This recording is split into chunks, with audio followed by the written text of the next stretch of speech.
Today we're going to look at why the Holy Quran decrees that death is when there is no brainstem function, not when your heart, lungs or other organs stop. To start, let's take a look at something that has been the stuff of nightmares and horror films for decades. It's the story of some poor soul who, for whatever reason, has been declared dead and buried 6 feet under, but they're still alive. Now, if you think this story can only happen in a horror movie, you'd be dead wrong, pun intended. One look at recent stories right from the news proves it.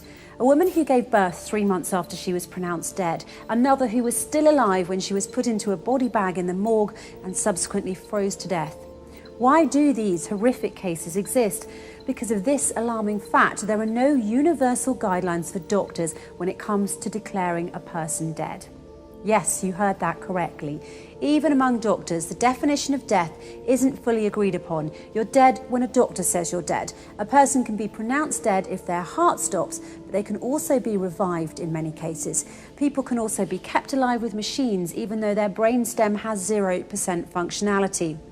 In 2013, a study showed that in cases where CPR is used, it should be administered for at least 38 minutes. Because a person can still be revived for that amount of time with no lasting brain injury in many cases.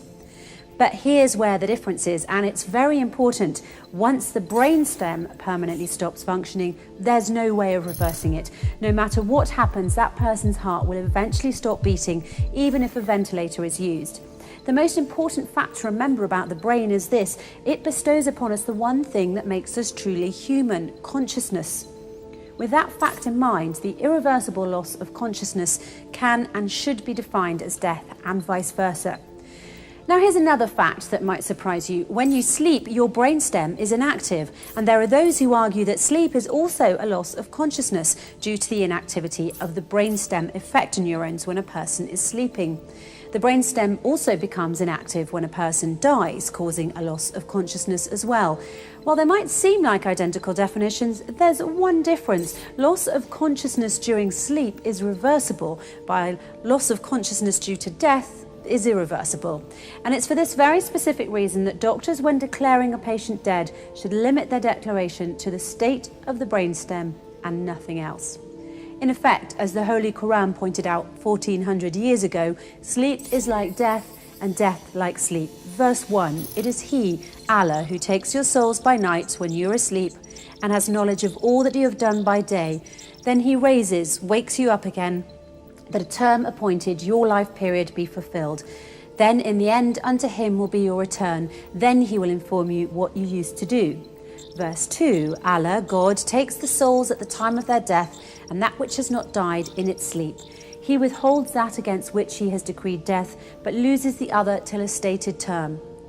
Surely in that are signs for a people who think deeply. Think about that for a moment. 1400 years ago, the Holy Quran already had a specific, unquestionable definition for death, namely when the brainstem no longer functions. It has nothing to do with heart function, whether the person can breathe, or any other bodily functions or organs.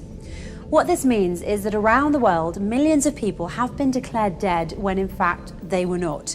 That is why, in the interests of human rights, Muslims believe that doctors should only consider a patient dead if their brainstem has completely stopped working. Until that point, any and all measures should be taken to keep them alive and not pronounce them dead simply because their heart, breathing or other functions have stopped. The first and foremost Quranic verses say that all humans have the basic right to live and that human life should be respected. Yes, when we sleep, the brainstem effector neurons stop functioning for a short time, but then we wake up. One thing to keep in mind that is very important to this issue is that it was discovered by Macaulay and Stinson in Scolopedia in 2008 that when we sleep, the effector neurons in our brainstem become hyperpolarized and have nearly no action potentials. It's for this reason that before sleeping every night, you should pray that your brainstem neurons are depolarized so that you may once again wake up and enjoy another day.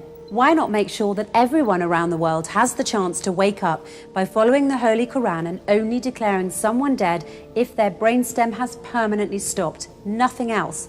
By the way, until the 1950s, death was considered to be the point when any one of the vital functions, heartbeat or respiration, ceased. This is what, according to Dr. James Burnett, a neurologist at Dartmouth College's Giesel School of Medicine in New Hampshire, stated in his speech in Live Science on June the 19th, 2014. It wasn't until 1959 that the two French neurologists, Maurice Guyon and Pierre Molleret, changed the definition of death by defining it based on neurological criteria instead of cardiopulmonary criteria.